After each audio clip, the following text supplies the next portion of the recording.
সাধারণত আল্লাহ তাআলা আমাদের ভিতর যেটা দিয়েছেন আমরা সেটা নিয়ে শুকর আদায় করি না, অর্থাৎ নিয়ামত শুকর আদায় করি না। আল্লাহ তাআলা কোরআনের মধ্যে বলছেন,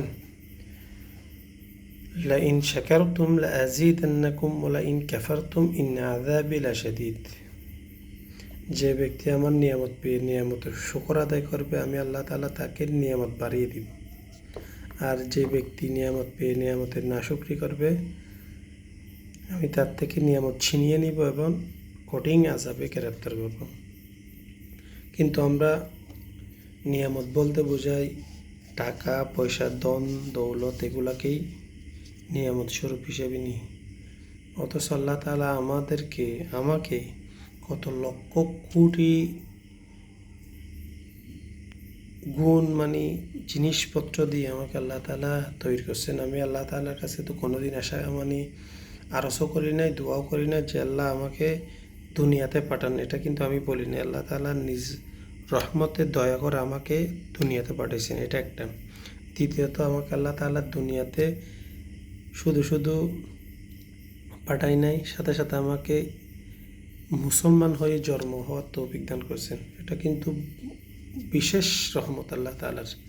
কারণ আমাকে তো আল্লাহ তাআলা খ্রিস্টানের ঘরেও জন্ম নিতে পারত, হিন্দুদের ঘরেও জন্ম দিতে পারত, খ্রিস্টান হিন্দু ইহুদি নাসারার ঘরে জন্ম দিতে পারত, কিন্তু আমাকে আল্লাহ তাআলা সেখানে না দিয়ে মুসলমান ঘরে জন্ম দিয়েছেন।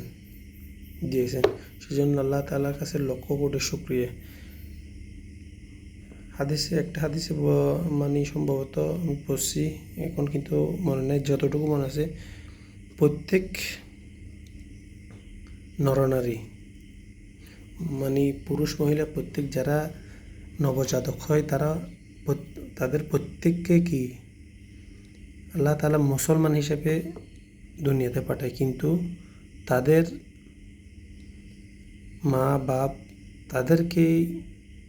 তারা যে ধর্ম, তাদেরকে সে ধর্ম শেখায়, তার ধরুন সে ধর্মের হয়ে যায়। কিন্তু আল্লাহ তাআলা কি রহমত দেখেন, আল্লাহ তাআলা আমাদেরকে একরকম করে দুনিয়াতে পাঠাইছেন। গরু ছাগল হয়ে তো আমাদেরকে পাঠাইতে পারতেন, তারপর আল্লাহ তাআলা রহম করে আমাকে এবং আপনাকে দুনিয়াতে মানুষ হিসেবে মুসলমান ঘরে জন্ম দেওয়ার তৌফিক দান করেছেন।